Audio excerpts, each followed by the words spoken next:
തിരികെ ചർച്ചയിലേക്ക്. ശ്രീ പ്രിന്റു മഹാദേവ്, നിരവധി അശ്ലീല ചുവയോടുകൂടിയുള്ള വാട്സപ്പ് ചാറ്റുകൾ, അതോടൊപ്പം തന്നെ വളരെയധികം ഗൗരവ സ്വഭാവമുള്ള ടെലിഫോൺ സംഭാഷണങ്ങളൊക്കെയാണ് പൊതുസമൂഹത്തിലേക്ക് എത്തിയത് രാഹുൽ മാങ്കൂട്ടത്തിനെതിരെ.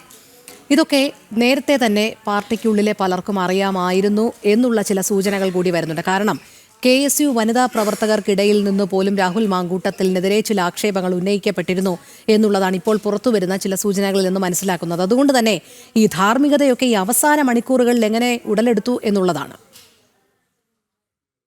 ഈ VD സതീശന്റെ നേതൃത്വത്തിൽ ഈ കോൺഗ്രസിനകത്തും യൂത്ത് കോൺഗ്രസിനകത്തും ഒരു ക്രിമിനൽ കൊട്ടേഷൻ സംഘം പ്രവർത്തിക്കുന്നുണ്ട്.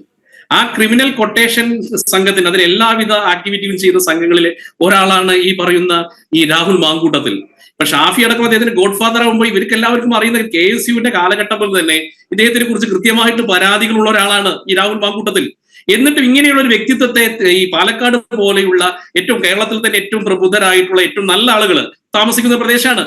അവർക്ക് ഇദ്ദേഹത്തിനെ പോലെ ഒരാളെ കെട്ടിച്ചമച്ച് കൊണ്ടുവന്ന് അവരുടെ പാർട്ടിയുടെ എല്ലാവിധ ഗിമിക്കുകളും കാണിച്ചുകൊണ്ട് അദ്ദേഹത്തിന് വിജയിപ്പിക്കുകയാണ്. വിജയിപ്പിക്കുമ്പോൾ സ്വാഭാവികമായിട്ട് ഇത്തരത്തിലുള്ള ഒരു കേസിലെ കേസുകളിൽ പെടുന്ന സമയത്ത് സ്വാഭാവികമായി അദ്ദേഹത്തിന്റെ തനി സ്വഭാവം കാണിക്കുമ്പോൾ സ്വാഭാവികമായിട്ട് പാർട്ടി അതിനകത്ത് അദ്ദേഹത്തിന് ആ സ്ഥാനത്ത് മാറ്റേണ്ടത് പാർട്ടിയുടെ ഉത്തരവാദിത്തമാണ്. അതിന് അദ്ദേഹത്തിന് പ്രൊട്ടക്ട് ചെയ്യാൻ. കാരണം VD സതീശന്റെയും ഷാഫിയുടെയും ഒക്കെ തന്നെ പല കാര്യങ്ങളും അറിയുന്ന ഒരു മനസാക്ഷി സൂക്ഷിപ്പുകാരനാണ് ഈ രാഹുൽ മാങ്കൂട്ടത്തിൽ. അതുകൊണ്ട് അത്ര പെട്ടെന്നൊന്നും VD സതീശനൊന്നും ഇദ്ദേഹത്തിന് കൈവിടാൻ സാധിക്കില്ല. പിന്നെ നേരത്തെ ദീപാനിൽ പറയുന്നു ഞങ്ങൾ ഈ കോൺഗ്രസ്സുകാരെന്നൊക്കെ പറഞ്ഞാൽ അഗ്നിശുദ്ധി വരുത്തിയവരാണെന്ന്. ദീപാനിൽ എങ്ങനെയാണ് അത് പറയാൻ സാധിക്കുക? ഈ ഉമ്മൻചാണ്ടിയുടെ മന്ത്രിസഭയിൽ സോളാർ കേസിനകത്ത് സരിത നായർ പറഞ്ഞ MLA-മാരുടെയും മന്ത്രിമാരുടെയും കണക്കെത്രയാണ്? ഉമ്മൻചാണ്ടിക്ക് പോലും ആരോപണങ്ങൾ വന്നു. ഇവരുടെ AICCയുടെ ജനറൽ സെക്രട്ടറി KC വേണുഗോപാലിനെതിരെ പരാതി ഉണ്ടായി. അന്നത്തെ AP അനിൽകുമാറിനെതിരെ പരാതി ഉണ്ടായി. അന്ന് സരിത മൊഴി നൽകാത്ത ഒരു മന്ത്രി പോലും ഉണ്ടായിരുന്നോ? എന്നിട്ടാണ് നിങ്ങൾ വലിയ മാനാഭിമാനത്തെ കുറിച്ചിട്ട് സംസാരിക്കുന്നത്. അന്നേ അറിയാം ഈ കോൺഗ്രസ് എന്ന് പറയുന്നത് അത് നെഹ്റുവിൻ കാഴ്ചപ്പാടാണ്. നെഹ്റുവിന്റെ കാലഘട്ടം മുതലേ ഉള്ള ഈ പറയുന്ന ഈ സ്ത്രീ എന്ന് പറയുന്നതിനെ ഭോഗവസ്തുവായി കണ്ടുകൊണ്ട് ഇതാണ് ഈ കോൺഗ്രസിനും നെഹ്റുവിയൻ കൺസെപ്റ്റ് ആണത്. അതുകൊണ്ടാണ് ഈ അദ്ദേഹത്തിന്റെ നെഹ്റുവിനാണ് ഞാൻ എന്ന് ഈ രാഹുൽ മാങ്കൂട്ടത്തിൽ യാദൃശികമായിട്ട് എഴുതിയതാണെന്ന് ഞാൻ വിശ്വസിക്കുന്നില്ല. അദ്ദേഹം നെഹ്റുവിന്റെ പാരമ്പര്യത്തിന്റെ വക്താവായിട്ടാണ് അദ്ദേഹം ഇപ്പോഴും നിലനിൽക്കുന്നത്. അതുകൊണ്ട് തന്നെ കോൺഗ്രസ്സുകാർക്ക് ഈ സന്മാർഗത്തെ കുറിച്ചോ സദാചാരത്തെ കുറിച്ച് പറയാൻ ഒരർഹതയുമില്ല. കളങ്കിതരായിട്ടുള്ള ലൈംഗിക ആരോപണ വിധേയരായിട്ടുള്ള അഴിമതിക്കാരെ ആളുകളെ സംരക്ഷിക്കുന്നതിന് കൂടാരമാണ് UDF.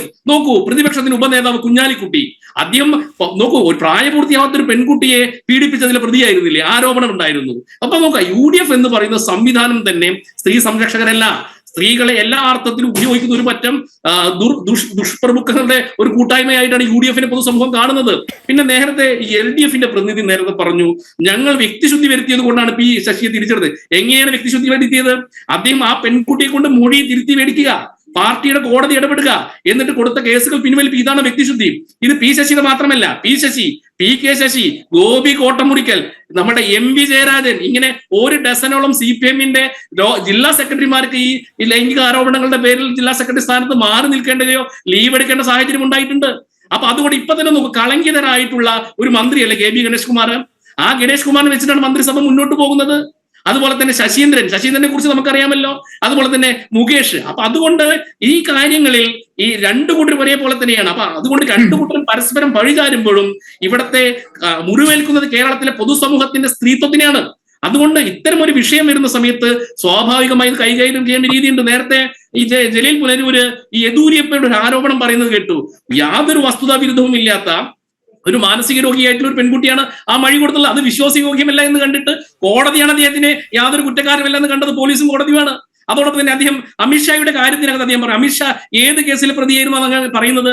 അമിത്ഷായെ സംബന്ധിച്ച് അമിത്ഷായ്ക്കെതിരെ ആരോപണം വന്ന സമയത്ത് അദ്ദേഹം ഗുജറാത്തിന്റെ ആഭ്യന്തരമന്ത്രിയായിരുന്നു. ആ ആഭ്യന്തരമന്ത്രി സ്ഥാനം രാജിവെച്ചിട്ടാണ് അദ്ദേഹം പോകുന്നത്. അദ്ദേഹത്തിനെ ഈ തടങ്കറയിലേക്ക് ആക്കിയവര് അദ്ദേഹത്തിന് 1.5 വർഷത്തോളം ജയിലിനകത്തേക്ക് അടച്ചിട്ടു.